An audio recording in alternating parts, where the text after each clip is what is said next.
Hayden Locke, President and CEO of Marimaca Copper, listed on both the TSX and the ASX.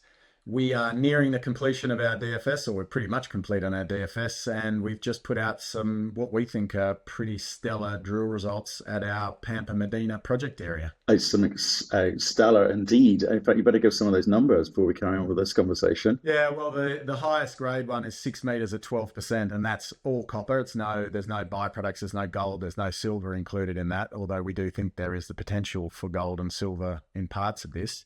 But it's part of a broader zone of well over 20 meters at above 5%, in a broader zone of 100 meters at sort of 1.3%. So, a broad zone of high-grade mineralization with some very high-grade mineralization, which complements several of the other drill results that we put out over what is now a very large area. So excited about the potential. Okay, so what do you think these, just trying to understand it a little bit more, because obviously these are exceptional, in terms of the geological controls that are responsible for this kind of continuity and grade that you're seeing?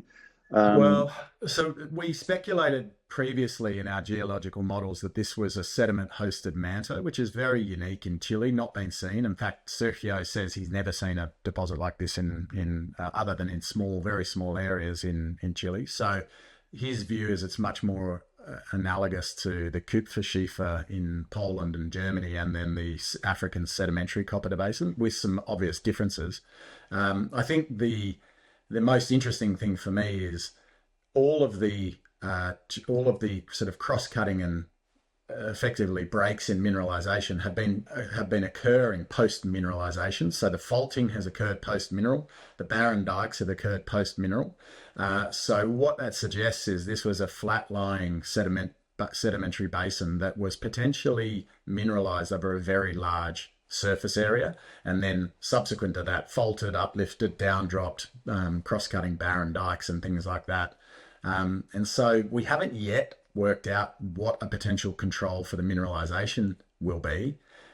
We've drilled across, well, now 3 drill holes across 650 meters east-west and hit the same horizon with the same high-grade mineralization. Obviously not all of it are ultra-high grade, above 5%.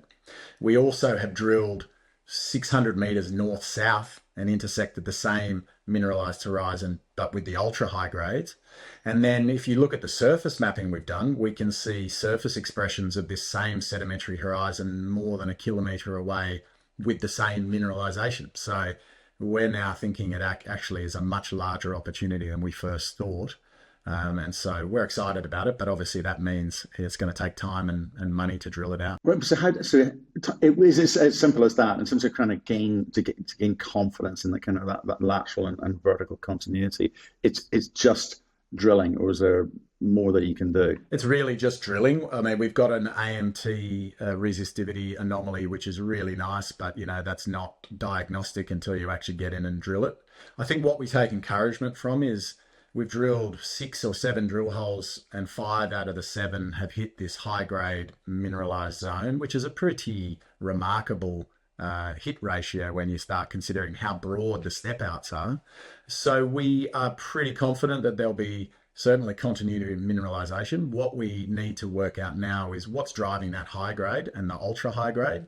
We're starting to get a sense of that now that we've got more diamond drilling, and we're starting to get a sense of what the interbedded sedimentary horizons look like and what the marker horizons were for these higher grade zones. But yeah, I think the first strategy is going to be really, let's try and define the limits of this system so we actually know what the actual limits of this are. I mean, Sergio's talking about his view, the area of interest is 1.4 kilometers by 1.2 kilometers, which is just massive. So we'll go out and do big step out holes. Once we define the limits, then we'll come back with an infill drilling campaign to try and get ourselves a better understanding of what the resource potential is. And I know you're sort of coming up and finishing off the DFS, which we'll talk about in a second, but for something like this, and I was in Germany last week and looking at the Kupferschiefer over there just north of Frankfurt, potentially quite exciting, and I imagine the market will want you to sort of come back and help them understand the potential impact and I guess resource tonnage potential of something like this. So can you explain the kind of process that you're going to go through? Well, so absolutely, and we put out an announcement saying that we're going to do a sort of a teach-in with Sergio, so people can hear his views on what this may be and why he's excited about it. But I think we could put out an exploration target now. I don't think it'd be a high-value exploration target because we're just a paucity of drilling. So what we want to do is drill a few more drill holes. We've got another 10,000 meters of mixed RC and diamond planned for the next couple of months, which will give us a better sense of the limits of this mineralization and also help us join together some dots. Then we'll do some back of the envelope volumes and grades and sort of give a range, high and low, of what we think the potential is there. But we think it's pretty significant, even if we take conservative assumptions at this point in time, which is why we're wanting to spend more money. Okay, and just look, because the grades are exceptional by any standard. Can we sort of talk through the kind of the network that you're going to go through and the recovery process that you're going to go through? Because there's a potential for kind of this kind of nugget effect, maybe, or grade smearing when it comes to kind of future resource modeling. How do you manage all of that? Yeah, so in terms of metallurgical test work, obviously it's a completely different process for this sulfide compared to what we would be using at Marimaca, which is a completely different set of metallurgical tests. We haven't really turned our attention to that. What we would note is in the logging, there are no deleterious elements or nasties, as we like to call them, that may impact the payability of a potential con. Obviously, that doesn't give us a huge amount of confidence until we actually do the test work that's required. But once we get a better sense of whether this project is worth spending more money on the exploration, we'll start to turn our attention to planning that. In terms of how you model this deposit, yeah, absolutely. I mean, there's the potential, if you give too much weighting to these very high grade drill holes, that you get that sort of smearing effect across it. I think probably this will be looking at the depths and the widths and the grades and the potential strip ratios. It's obviously, I haven't done enough work on it yet, but I think it's probably an underground opportunity, which does make it a little bit easier from that perspective to get in and model this, but it will require a lot of drilling before we get a high degree of confidence in the resource. And so, that'll become part of the next phase of drilling campaigns. Right, and in terms of like how much drilling you're going to need to do to be able to get to a point where you can start thinking about mining scenarios, given the nature of what you're looking at, what's the process getting up to that point look like? Well, we've already been thinking about mining scenarios, and we've been looking at Kamoa-Kakula, Ivanhoe Electric as two examples of projects that are mining underground and mining relatively high grade mineralization. We're doing that mostly to get a sense of what the actual costs are and therefore what our target head grade to the mill would be. Because obviously, you can have a great deposit, but if it's 1% and you need 1.5% to make money, there's no point in spending 50 or 80 or 100 million bucks on drilling. So we are constantly updating our thinking about how we approach this. In terms of when you actually get into the detail, it's once you have your first inferred resource, you start to wrap some serious thinking around how you would actually go about mining this, what the considerations might be, and that would underpin a PEA, which would then allow you to go and do the next phase of work. So it's going to be an iterative process. We don't want to get too bogged down on the technical side until we actually know what this is, but we are using some technical basis to underpin our desire, the reason for us going to spend more money on this project. Right, and just again, in terms of the data that you've got, in terms of whether it be historic or what you understand of any kind of post-mineral dikes or fault blocks, how are you modeling that drill program, and is it kind of iterative in the sense that you will do a bit, reassess, move on, or do you, because of the nature of what you're seeing, do you feel that you can, be, I guess, quite confident around the step outs and so forth? I wouldn't say confident yet, because we're still very early in the drill program. So the way we're approaching it is absolutely, yes, we're doing a broad step out, 300 meter east-west spacing, or 350 meters east-west, on 200 to 300 meter fences north-south, to cover an area of roughly a kilometre east-west, or a bit over a kilometre east-west and a kilometre north-south. Once we have the results from that, we'll then take a step back and say, okay, well, have we defined a limit? Is there a reason that we don't believe the mineralization continues in any of those directions? If there is, then we stop drilling in that direction. We've already defined a limit, we think, to the south where the sedimentary horizon is trending to surface, but also the basement heat source is trending to surface. And so that is creating an area where we think it's less prospective for mineralization. So our focus will be north, west, and east. And then, once we've been through that process, we take another look and assess whether or not we want to continue to step out. Do we just go focus on infill drilling, or do we do both in parallel? We have a second rig on site now, so we're going to start speeding up some of the drilling, and then gradually we'll have more rigs as we go to the infill campaign. Right, and just in terms of obviously you picked up this land package, you're getting after it, which is great, but you're also with Marimaca, advanced DFS stage.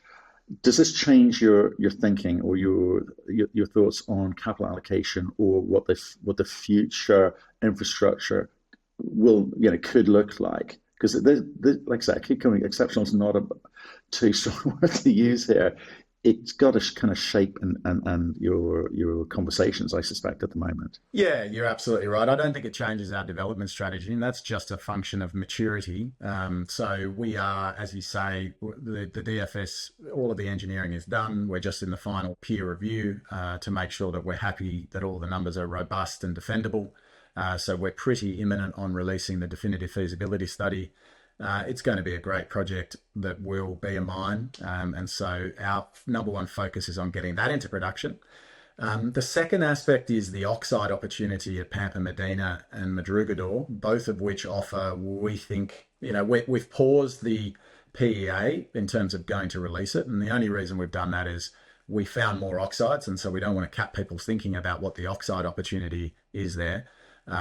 But we are fairly confident now, based on that it's technically viable to process those oxides through a centralized processing facility and increase our production capacity. So, we're very happy that with additional money, and we will be looking to spend additional money, we can expand to 70,000 tonnes of copper cathode per annum in the fullness of time.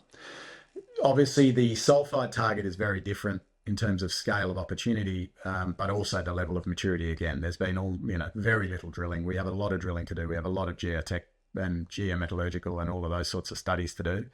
So it won't change our strategy in the short term. Yes, it will change where we intend to spend money, and we will obviously give a larger proportion of our budget to exploration, because we think it adds value during this period where we're moving the other project towards production. Okay, so I just want to be really, really clear, in case people think, oh no, this is going to delay things. You're not pausing or staggering the Marimaca development in favor of an integrated, longer-term sulfide project? No. Is that what I'm hearing? Yeah, okay. Yeah, no, okay. So we're getting on with the go make some money component. 100%. Okay. And look, we've had a debate. So obviously the benefit we have with John Carlo Bruno on our board is he's a very experienced operator in Chile. And he asked that exact question. At what point do you think this becomes a big enough scale and a high enough grade that it changes your mentality on the main project? That's where his value is asking the questions from an operator's perspective. And my counterpoint was, well, Marimaca is better located from a access to infrastructure perspective. So access to seawater, access to all of those things. And so actually, from my perspective, I think that any sulfide project that is discovered of any scale at Pampa Medina is likely to benefit from piggybacking off the infrastructure of an already constructed project at the mod. So that's the mentality I'm taking into it. And then obviously the second part of it is our shareholders benefit from us not continually diluting, regardless of share price. Once we get into production, we can use our cash flow to invest to take these projects forward as we see fit. See, that's a really important point, because I think we've seen over the last 18 months companies, with big CapEx projects, so changing that business model and saying, well, how do we make the CapEx smaller, but how do we maybe make it a smaller project to get some cash flow going. One, because it's anti-dilutory, and two, it kind of funds the kind of bigger project eventually. So the cost of capital is in many instances a kind of killer for a lot of companies. So for you think that let's focus on MOD. We're practically over the line. It gives us that optionality with regards to cash flow at the point it flows.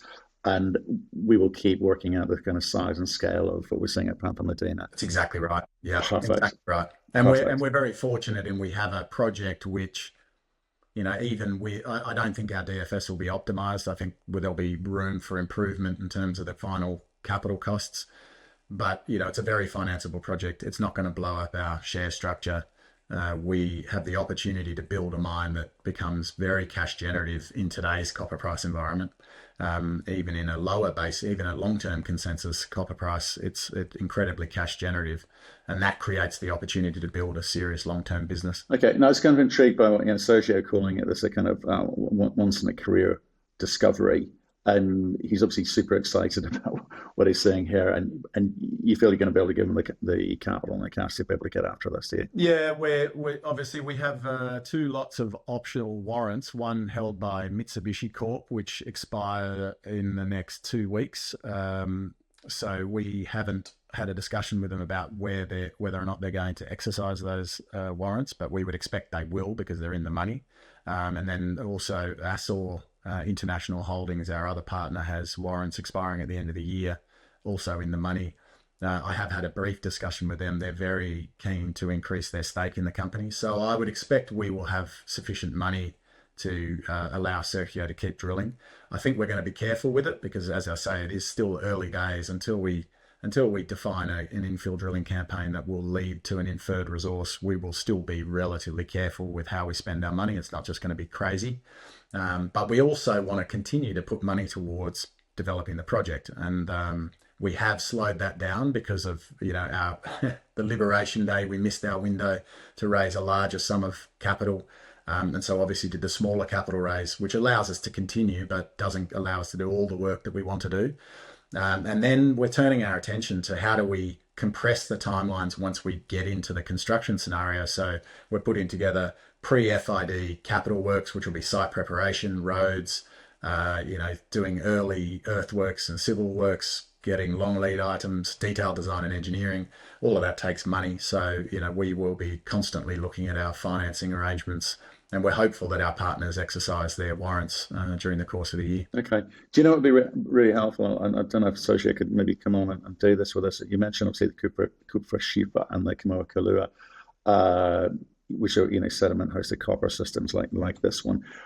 Just to understand how those types of projects have been handled elsewhere, and so it'll help sort of inform and I guess give us a bit of an insight into the potential of what you could be doing. If you've got time, you'd make that happen. We'd love to hear that. Yeah, for sure. Absolutely. I'm sure Sergio would love to get on. We're actually going to do a dedicated conference where he can talk a little bit about it. But the Kupfer Schiefer is one of the most prolific copper belts in the world, as is the African sediment-hosted copper belt, with Kamoa being the flagship. Both are very interesting. Both share similarities to what we're seeing at Pampa Medina. So yeah, we're excited about the opportunity. Okay, appreciate your time. Keep in touch. Thanks, Matt.